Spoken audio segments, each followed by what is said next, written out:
Assalamu alaikum. I wanted to talk a bit about the power of intention in a way you might not have thought before. We all have heard the hadith إِنَّمَا الْأَعْمَالُ بِالنِّيَّاتِ, that actions are proven or are judged by intentions. وَإِنَّمَا لِكُلِّ امْرِئٍ مَّا نَوَى, and verily every person, every human being will have what they intended.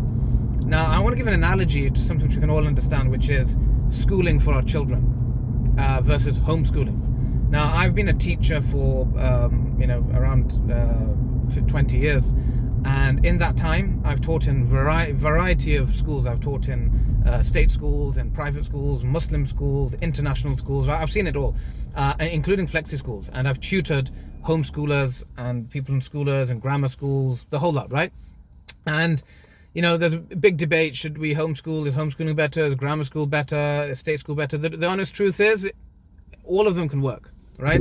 But the key is, right, for some children, right, homeschooling can be a lot better than schooling, but only if the parents are very intentional, right?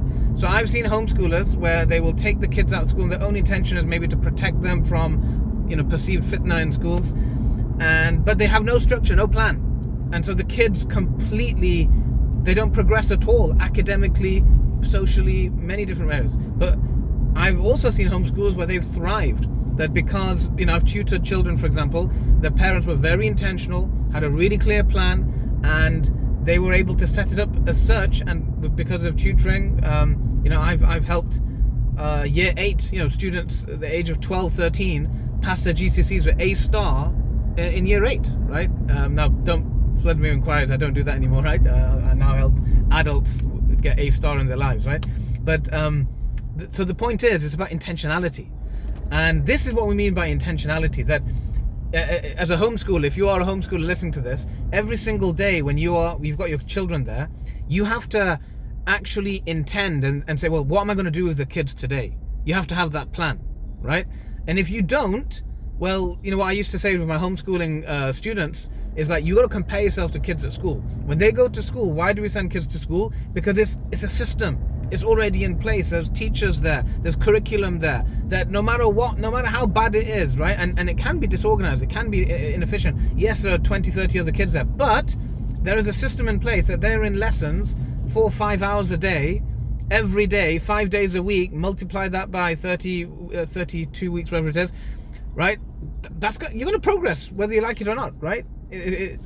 Now, if you're a homeschooler, and imagine you don't have that structure and every day's a little bit random, chilled out, it could be that you miss out a lot, right? So it's all about your intentionality and structure. And it's the same, and my message to you today when we talk about intentions, it's the same with your life, right? If most of us are very intentional with our work, right? Very intentional with our careers. We want to get to that next exam, we want to get to that next promotion, we know what to do, we set a plan, we go about it, we do it. But then why is it that our deen is suffering? Why is it that our health is suffering? Why is it that our family life is suffering? Because we don't have that same intentionality, we don't have that same structure in those areas of your life. So with family life, for example, you've got problems with your wife, you've got problems with your husband, you've got problems with your kids.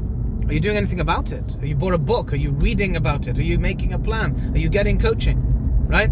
Because if you're not, then you're not being intentional, you're not going to get progress. So that's my main message to you today. Be intentional. Decide every day, right? And this is a great thing. One of the things I teach my clients is how to be intentional in the morning. How can you have a morning routine, even if it's 5 minutes? I call it my 5-minute Mubarak morning routine. How can you be intentional with your 5-minute Mubarak routine? Or how can you be intentional even in the morning and set your intentions for the day to make sure that you're showing up in your best self? Because if you don't have that intention, then you're just going to start the day with randomness, no matter what the role in your life is. So please don't be random, be intentional. And it's not just about saying Bismillah, it's about having a vision for yourself, a vision for whatever project you're working on, a vision for your responsibilities, the areas of your life, and then having a plan, a structure, and executing on it. And if you need help with that, please message me, and we can talk about maybe getting a plan for you. All right, Jazakumullah khairan. Assalamu alaikum.